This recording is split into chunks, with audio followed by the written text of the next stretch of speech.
how to do subtraction.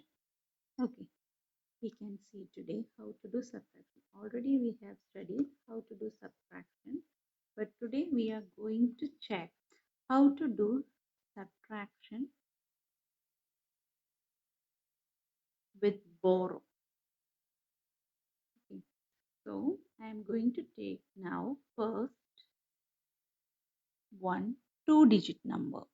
So 2 digit minus 1 digit we can see. First my question is 52 minus 2.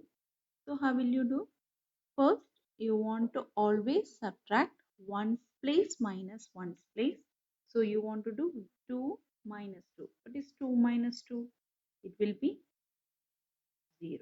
Then you want to do the tens place. Here there is nothing in tens place. So 5 will come down. So my answer will be 50. Right? Now I am going to do subtraction of 52 minus 7. If you see here the ones place, here 2 is less than 7. So 2 is less than 7 means subtraction means what? We are taking away something from here, right?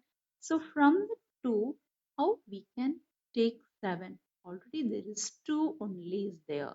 From that, how will you take 7? It's impossible. 2 is less than 7, so it's impossible to do. But if you do 52 minus 7, if I am asking you 52 minus 7, you can able to do, right? How will you do? You will open the 7 fingers and you can count backwards and you will do like 52, 51, 50, 49, 48, 47, 46, 45. You can easily able to tell, right? But instead of doing this backward counting, you can do another method. Why always backward counting is not recommended means if the question is 52 minus 37 or 47, then that time you will count backward counting 47 till 47 you will do backward counting. Is it possible? No. So for that case, what we can do is you can take borrow from the tens place.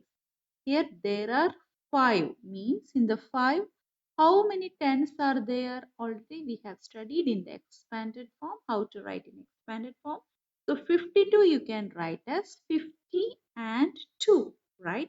So in 52 there are 5 tens available. There are 5 tens available in 50. From that, we should borrow 1 tenth. So remaining we will have 4 tenths left in the 52. So this 5 will be cut and it will become 4. And here 110 it is giving, right? So here what will happen in the ones place? 2 ones.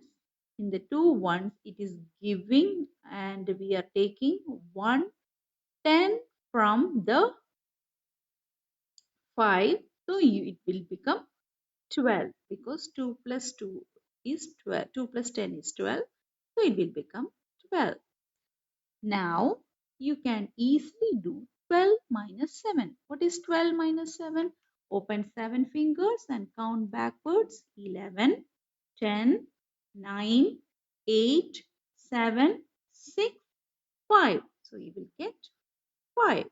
And the 4, there is nothing in the tens place here. The 4 will come down. So you will get 45. So our answer is 45. Before we have counted backwards, then also we got 45.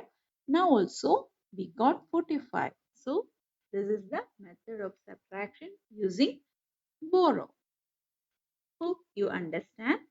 Now I will give one more example to you. My question now is, this is tens, ones, And the question is 33 minus 17. 33 minus 17 is my question. See here, is backward counting possible in this? It will take long time. It will be possible in every situation, but it will be very lengthy. So what we can do here, you check the ones place. Here 3 is less than 7. So you want to borrow from the tens place. So from the tens place, here it is 3 tens is there. So the 3 tens, it will give 1 tens and it will become 2 tens. And here 3 ones is there. From the 3 ones, it will take this 1 tens here. So it will become 3 ones means 3 and 1 tens means 10. So it will add and it will become 13. So this 3 will change to 13 and this 3 will change to 2. So 13 minus 7. What is 13 minus 7? 7 fingers open and count backwards. 13 minus 7 will be 12, 11, 10, 9, 8, 7, 6. So you will get 6. And 2 minus 1 will be 1. So our answer is 16. Hope you understand this. Practice more subtraction borrow question. Maths, how to excel in maths, a small tips I am going to give you in this video. How to excel in maths, there is no mantra like okay I can do maths, I can do maths. No. By practice, more practice is needed for doing maths. So daily you should have a habit of doing maths. Okay. If you want to be excel in addition, then do addition every day. Do subtraction every day. The multiplication table, if you know 1 to 10, then study 11 multiplication table, everything. You start studying. By studying, you will understand so many new techniques. You can able to do it and you will know how to do it. In this question, how will you do like that? You will understand. In daily life, in each activity, there will be addition happening, subtraction is happening, all happening in each activity in our daily life. Try to understand that things and apply maths in each and everything. So automatically you will start loving maths and you will do maths. Thank you.